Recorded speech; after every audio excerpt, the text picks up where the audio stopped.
ہم نے پہلی آیت میں دیکھا پیچھے اس آیت میں پہلے کتاب کا ذکر تھا، اس کے بعد واؤ کے ساتھ، یعنی کہ واؤ کے ساتھ آگے بعد میں قرآن کا ذکر تھا. یہاں پر پہلے قرآن کا ذکر ہے اور اس کے بعد واؤ کے ساتھ یعنی کتاب کا ذکر ہے، اور کتاب کے نیچے 2 زیریں آ گئی.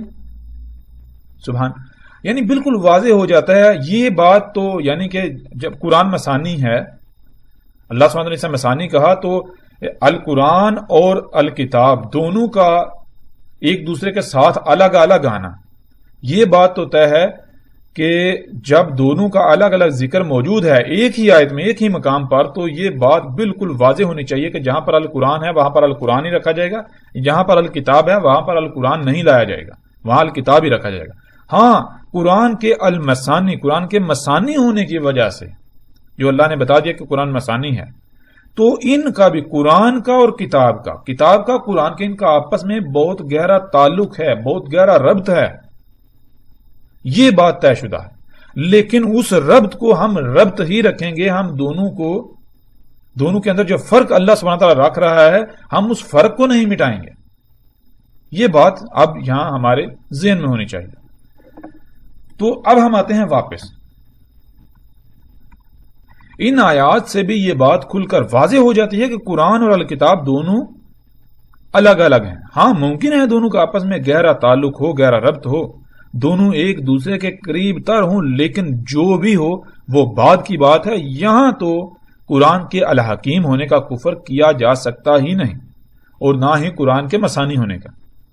اب تک ہم قرآن کے الحکیم ہونے کو سامنے رکھ چکے ہیں، جس کے مطابق یہاں کسی بھی صورت الکتاب کو قرآن سے نہیں بدلا جا سکتا. یہاں الکتاب قرآن کے علاوہ کسی اور شے کا ہی ذکر ہے.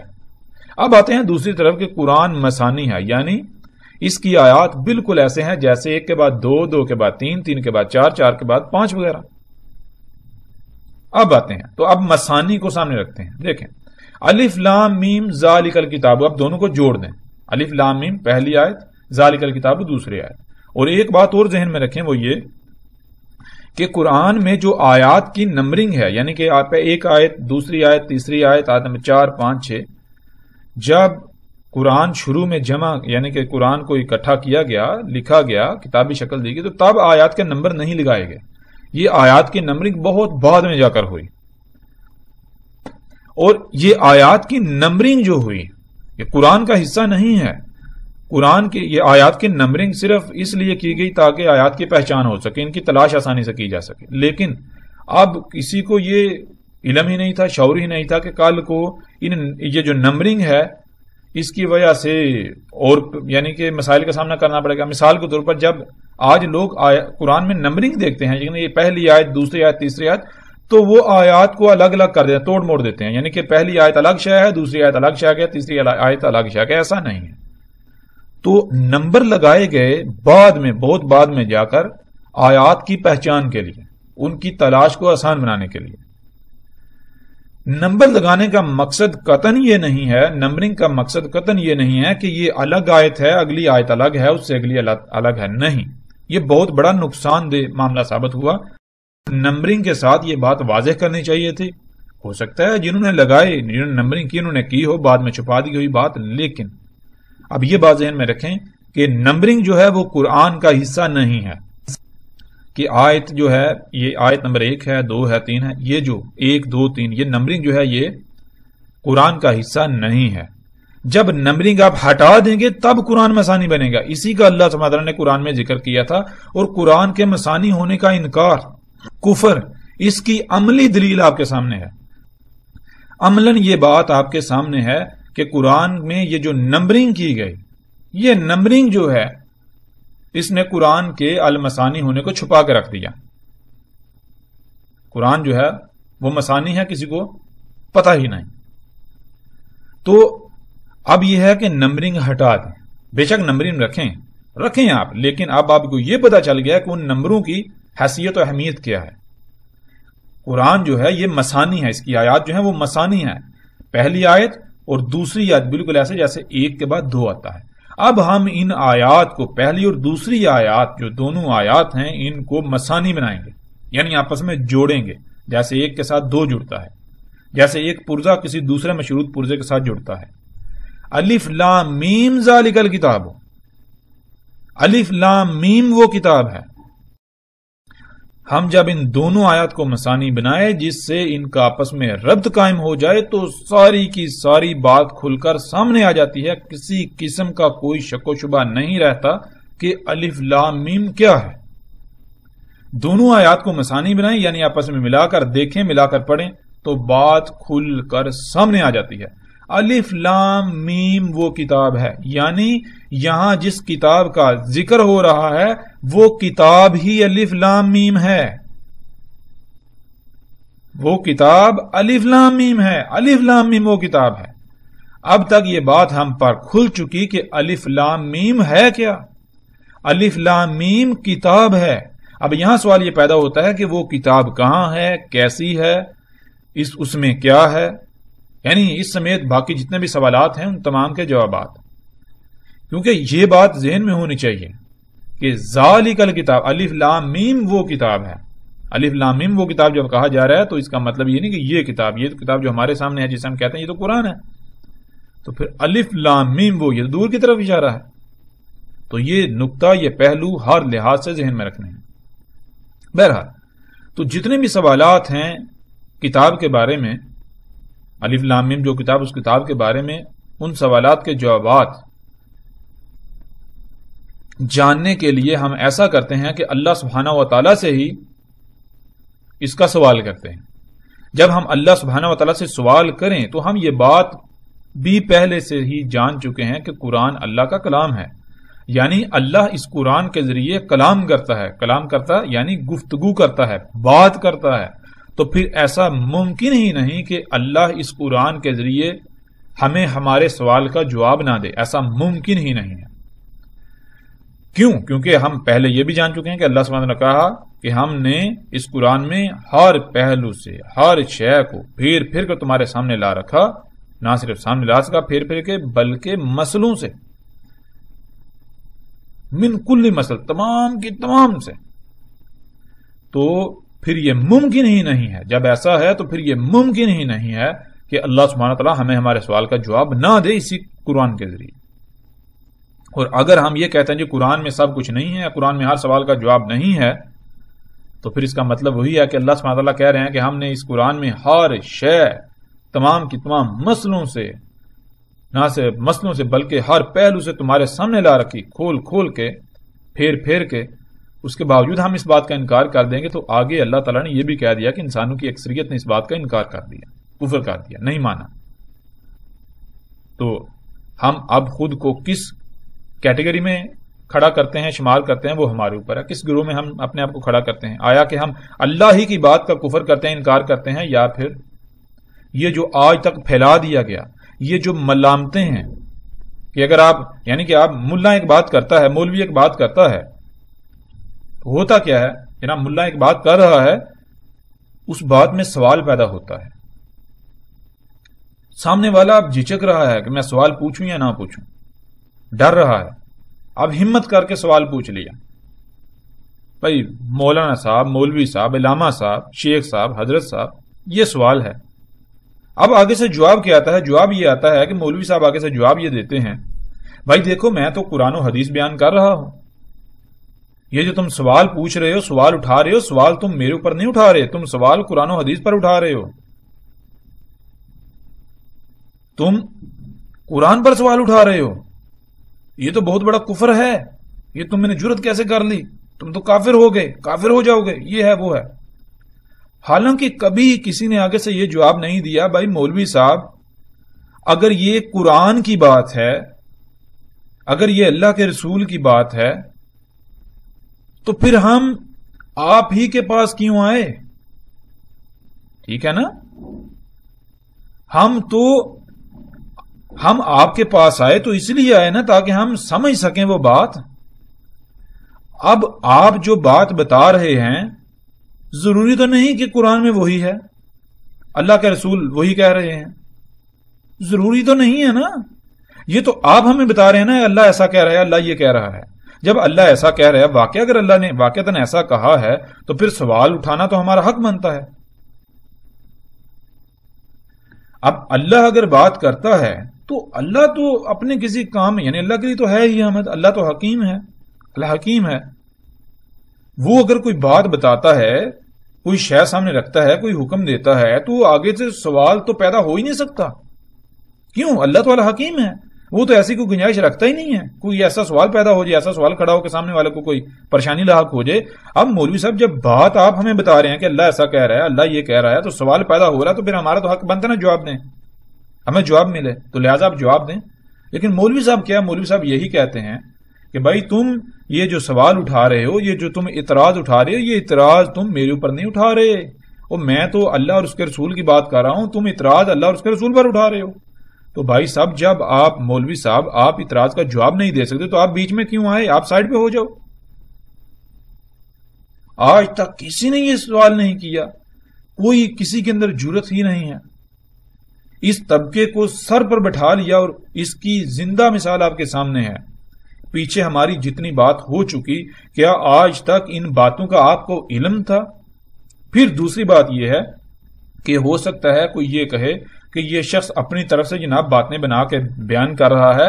اگر ایسا کوئی کہتا ہے، سمجھتا ہے، تو پھر دعوت ہے، پھر الحمدللہ آپ کو اس طرف سے دعوت ہے کہ آپ ہماری ان باتوں کو غلط ثابت کر کے دکھائیں. آپ پوری کی پوری دنیا کو جو بڑے بڑے ملا ہیں، ملاٹے ہیں، ان سب کو جمع کر لیں، ہماری اس بات کو غلط ثابت کر کے دکھائیں. ٹھیک ہے؟ ہم دیکھتے ہیں اگر ہم غلط ثابت ہوتے ہیں تو جو سزا، جس سزا کا آپ تعین کریں گے، ہم وہ بھگتنے کو تیار ہیں. لیکن آپ میدان میں تو آئیں، غلط ثابت کریں. کیسے آپ غلط ثابت کرتے ہیں؟ بات ساری کھل کے سامنے آ جائے گی. تو چیز یہ ہے، پیچھے جو ہم نے شروع میں بات کی تھی کہ الف لام میم کیا ہے جی، کسی کو علم ہی نہیں. کیوں؟ جب آپ مولوی سے سوال کریں گے، ملا سے سوال کریں گے، علامہ سے، شیخ سے، حضرت سے سوال کریں گے، تو اس کے پاس تو جواب ہے ہی نہیں، اس کے پاس جواب ہے ہی نہیں. اب وہ آپ کو جواب کیا دے گا؟ دوسری طرف وہ خود کو اللہ کا نمائندہ بنا کر پیش کر رہا ہے. بھائی میں تمہیں قرآن سمجھا رہا ہوں. بھائی اگر تو قرآن سمجھا رہا ہے تو پہلے یہ تو بتا تجھے خود علم ہے قرآن کا؟ یہ تمہیں اختیار کس نے دیا، ٹھیکہ کس نے دیا؟ قرآن جب ہم پہلے جان چکے قرآن اللہ کا کلام ہے، تو اللہ نے اس قرآن میں آیات بیان کی، نہ کہ بینات. اور اگر وہ اس قرآن کی آیات کو کھولتا ہے تو وہی کھول سکتا ہے نا، وہی کھول سکتا ہے. تو مولوی صاحب اگر آپ اللہ کے نمائندے ہو، یعنی اللہ آپ کے ذریعے اپنی آیات کو کھول رہا ہے انسانوں کے لیے، تو پھر آپ کے پاس الف لام میم کا جواب کیوں نہیں ہے؟ پہلی آیت کا جواب کیوں نہیں ہے؟ آپ کے جھوٹا ہونے کے لیے تو اتنا ہی کافی ہے. آپ کا غلط ہونا تو یہیں سے ثابت ہو جاتا ہے کہ پہلی ہی آیت کے بارے میں آپ کو علم نہیں ہے اور آپ اس کے نمائندگی کا دعویٰ کر رہے ہیں. بھائی اللہ نے تو قرآن میں آیات بیان کی. آیت کسے کہتے ہیں؟ پیچھے ہم جان چکے ہیں کہ پوری شے کو چھپا کر اس کا ایک چھوٹا سا پہلو سامنے رکھنا. اب اللہ کو پتا ہے اس نے کیا چھپا دیا. اب آیت ہے، اللہ کی آیت ہے، تو اللہ ہی بیان کر سکتا ہے، یعنی اس کو کھول سکتا ہے، اس کو ہر پہلو کے سامنے لا سکتا ہے. بھائی ہم نے کیا چھپایا تھا؟ اب تم کہہ رہے ہو میں اللہ کا نمائندہ ہوں. ظاہر ہے اللہ جب قرآن کھولتا ہے کسی پر تو اسی طرح کھولتا ہے. اللہ تو انسانوں میں سے، انسان چونکہ بشر ہیں، ان میں سے کسی ایک بشر کا انتخاب کرتا ہے. کیسے کرتا ہے؟ جیسے اس کا قانون اس بشر کے ذریعے پھر اللہ کلام کرتا ہے، جیسے اللہ بہت رسولوں کی صورت میں، نبیوں کی صورت میں کلام کرتا رہا. تو اگر آپ اس چیز کے دعوے دار ہو، بھائی آپ اللہ کی آیات کو بیان کرنے آئے ہو، اللہ کی آیات کو بیان یعنی کھول رہے ہو انسانوں کے لیے، تو بھائی پہلی ہی آیت کا جواب آپ کے پاس نہیں ہے. آپ پہلی ہی آیت کو کھولنے سے قاصر ہیں. آپ کو تو اتنا ہی علم نہیں کہ قرآن میں آسانی ہے، آپ کو اتنا ہی علم نہیں قرآن الحکیم ہے. قرآن میں اللہ سبحانہ تعالیٰ نے الگ الگ الفاظ استعمال کیے. آپ درجنوں الفاظ ہیں ان کا ایک ہی معنی بیان کر دیتے ہیں، ایک ہی ترجمہ کر دیتے ہیں. یہ قرآن الحکیم ہوا؟ آپ کو تو اتنا ہی شعور نہیں ہے، اتنا علم نہیں ہے قرآن الحکیم ہے، اور آپ اللہ کی نمائندگی دعوے دار بنے ہوئے ہیں. اور حیرانگی ہوتی ہے، انتہائی دکھ اور افسوس کی بات یہ ہے، دکھ ہوتا ہے آگے سے لوگوں کو دیکھ کر، وہ ان ملاؤں کو اپنے سر پر بٹھائے ہوئے ہیں، سر پر بٹھائے ہوئے ہیں. کسی سوال کا جواب نہیں ہے ان کے پاس، لیکن الٹا سر پر بٹھائے ہوئے ہیں، ان کو پوچھ رہے ہیں، ان کو اپنا رب بنایا ہوا ہے. وہ حلال کہیں گے حلال ہے، وہ حرام کہیں گے حرام ہے. اگر کوئی بھی بندہ اگر بات کہے گا بھائی علماء سے تصدیق کرو، بھائی پورے قرآن میں لفظ علماء ہے ہی نہیں کہ علماء سے جا کے سوال کرو. پورے قرآن میں کوئی بندہ یہ ثابت نہیں کر سکتا اللہ تعالیٰ نے قرآن میں یہ کہا ہو کہ علماء کی یہ ٹھیکیداری ہے. پورے قرآن میں یہ بات نہیں ہے. پورے قرآن میں اللہ تعالیٰ نے یہ نہیں کہا کہ جا کے علماء سے سوال کرو. تراجم تمہارے میں ملے گا، عربی میں یہ بات نہیں ملے گی کہ اللہ نے یہ کہا کہ علماء سے جا کے سوال کرو. نہیں، کہیں اللہ نے یہ نہیں کہا. علماء مطلب ذہن میں رکھیں، یہ جو طبقہ ہے، یہ جو ملا طبقہ، ان کے بارے میں کیا اللہ سبحانہ تعالیٰ نے کہا. جیسے جیسے ہم آگے بڑھیں گے تو اللہ کے فضل سے ہر شے، ہر بات کھل کر سامنے آتی چلی جائے گی. اور کوئی بھی یہاں یہ اخذ نہ کرے کہ ہم اس ملا پارٹی کے، ملاازم کے، ان کے ذاتی دشمن ہیں، ہماری ان کے ساتھ دشمنی ہے. نہیں، ہمارا کسی فرقے سے کوئی تعلق نہیں ہے، کسی گروہ سے، کسی تنظیم سے، کسی جماعت سے، کسی بھی گروہ، تنظیم، فرقے سے، مسلک سے کوئی تعلق نہیں. بالکل کسی قسم کا کوئی تعلق نہیں. ہاں، ہم کون ہیں؟ ہم خالصتاً اللہ کے غلام ہیں، اس سے بڑھ کر ہم کچھ نہیں ہیں. ہماری حیثیت بالکل ایسے ہے جیسے مثال کے طور پر آپ کے ہاتھ میں ایک اوزار ہوتا ہے، اس اوزار سے آپ جو جی شے کریں. وہ اوزار خود سے کیا ہے؟ ایک بے جان پتلا ہے، ایک ٹول ہے، بس. تو ہماری حیثیت بھی بالکل ایسی ہے. ہم اللہ کے غلام ہیں، اللہ کے عبد ہیں. غلام آپ جانتے ہوں گے غلام کسے کہتے ہیں. تو اس سے بڑھ کر ہمارا نہ تو کوئی تعارف ہے، نہ ہی ہوگا، نہ ہو سکتا ہے. تو لہذا کوئی بھی یہ نہ کہے کہ یہ فلاں فرقے سے تعلق رکھتا ہے، اس وجہ سے بات کر رہا ہے، فلاں سے یہ ہے، وہ ہے. تو وہ اگر آپ ایسی باتیں سوچ کر، یہ باتیں کر کے اگر آپ حق کو انکار کرنے کے لیے کوئی دلیل اخذ کریں گے، کوئی بہانہ تلاش کریں گے، بہانہ اخذ کریں گے، تو وہ آپ سوائے خسارے کے کسی شے کا سودا نہیں کریں گے. ہمارا تو کچھ بگڑنے والا نہیں. ہمیں نہ تو کوئی گروہ بنانا ہے، ہمیں نہ تو کوئی فرقہ بنانا ہے، ہمیں نہ تو آپ سے کسی قسم کے مال کی درخواست ہے، نہ ہمیں شہرت چاہیے، ہمیں کچھ بھی نہیں چاہیے. ہمارا مقصد کیا ہے؟ جب ہم یہ کہہ رہے ہیں ہم اللہ کے غلام ہیں، تو اللہ سبحانہ وتعالیٰ نے ہمارے اوپر ایک ذمہ داری عائد کی، بھائی تمہارا یہ کام ہے تو ہم نے وہ کام کرنا ہے، بات ختم. آگے سے رد عمل کیا آتا ہے اس کا ہمیں کوئی پرواہ نہیں ہے، اس کی ہمیں کوئی فکر نہیں ہے. کیوں؟ ہمیں فکر تب ہونی چاہیے جب ہم اپنی ذات کے لیے کچھ کر رہے ہوں، ہمارا ذاتی کام ہو، ہمارے ذاتی مفادات جو ہے وہ ان کو ٹھیس پہنچ رہی ہو، ان کو ٹھیس پہنچ رہی ہو، ان کو ضد پہنچ رہی ہو. جب ایسا ہمارا ذاتی کوئی معاملہ ہے ہی نہیں تو پھر ہمیں پریشانی کس بات کی؟ بھائی جیسا جی چاہے رد عمل کا اظہار کرو، گالیاں دو، جو جی چاہے کرو، ہمیں کوئی فرق نہیں پڑتا. ہاں، فرق جسے پڑتا ہے اسے پڑھنا چاہیے اور اس سے فرق پڑے گا. وہ کون ہے؟ جب ہم اللہ کے غلام ہیں، اس کا کام کر رہے ہیں، تو وہ دشمنی تم ہمارے ساتھ نہیں کر رہے، وہ دشمنی تم ہمارے ساتھ نہیں کرو گے، وہ گالیاں تم ہمیں نہیں دے رہے ہو، وہ گالیاں تم اصل میں اللہ کو دے رہے ہو. ہاں، یہ ہم ضرور کہیں گے، اور یہ ہم مولویوں کی طرح نہیں کہیں گے. یہ ہم اس لیے کہیں گے، مولوی تو آپ کا منہ بند کرانے کے لیے کہتے ہیں نا، ہم منہ بند کرانے کے لیے یہ نہیں کہہ رہے. ہم تو یہ کہہ رہے ہیں کہ آپ جو بھی سوال کرو گے، آپ کے ہر سوال کا جواب کھول کر دیا جائے گا. ہم یہ نہیں کہیں گے یہ ایسا ہے، یہ ویسا ہے، علماء نے اس کے اوپر کچھ کہا نہیں، مفسرین خاموش رہے، فلاں خاموش رہا، فلاں کو علم نہیں تھا لہٰذا ہمیں بھی علم نہیں. بالکل نہیں. جب ہم یہ بات کر رہے ہیں، جب ہم اللہ کی آیات کو کھولنے کا ذمہ اٹھا رہے ہیں، آپ کے سامنے کھول رہے ہیں، تو پھر دو ہی صورتیں ہیں. یا تو ہم بھی ان ملاؤں کی طرح ہیں، یا پھر ہماری کوئی اپنی حیثیت و اہمیت کوئی نہیں ہے.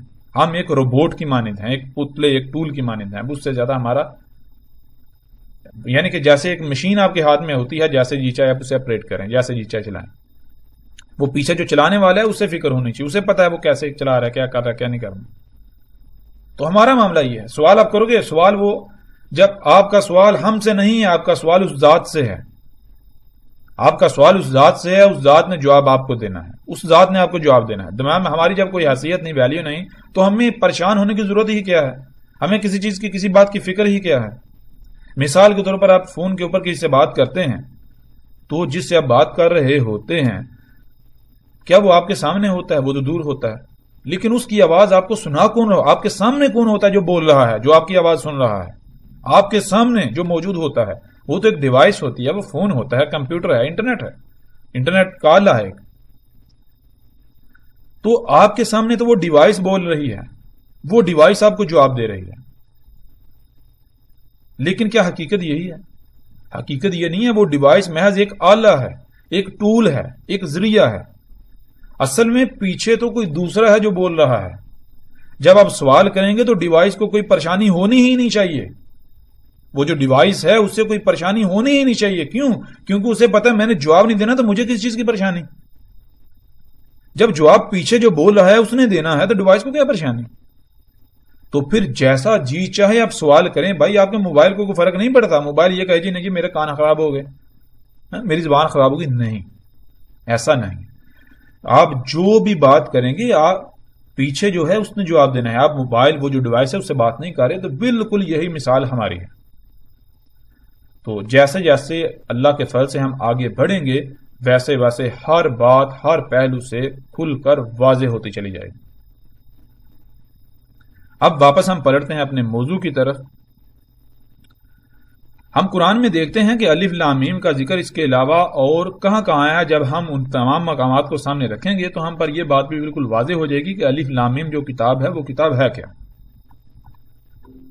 تو اس کے لیے ہمیں پھر آگے بڑھنا پڑے گا. ہم قرآن میں ایسا کرتے ہیں کہ تلاش کرتے ہیں کہ یہ جو آیت ہے الف لام میم, اس کا ذکر سورہ بقرہ کے اس مقام کے علاوہ کہاں کہاں آیا ہے. اگر اس کے علاوہ اور مقامات پر بھی یہ آیت موجود ہے تو ان مقامات کو بھی دیکھتے ہوئے وہاں بھی قرآن کے الحکیم اور مثانی ہونے کو کسی بھی صورت نظر انداز نہیں ہونے دیں گے.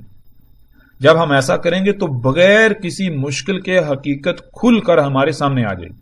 بالکل واضح طور پر حقیقت ہمارے سامنے آ جائے گی کہ الف لام میم جو کتاب ہے وہ کتاب کیا ہے. اور پھر ایک اور چیز ذہن میں رکھنی چاہیے, قرآن الحکیم ہے, الف لام میم الگ لفظ ہے اور الکتاب الگ لفظ ہے. الکتاب جو ہے اس کو الف لام میم کے ساتھ منسلک کیا جا رہا ہے, جوڑا جا رہا ہے. الف لام میم وہ کتاب ہے. تو یہ نقطہ بھی یہ پہلو بھی ہم نے سامنے رکھنا ہے. تو ہم جب آگے اللہ کے فضل سے بڑھیں گے تو ہم پر یہ بات یعنی الف لام میم تو ہمیں پتہ چل گیا, اور اس سے آگے الکتاب جو الف لام میم جو کتاب ہے وہ کتاب کیا ہے, کیسی ہے, اس میں کیا ہے کیا نہیں ہے, سب ہمارے سامنے آ جائے گا.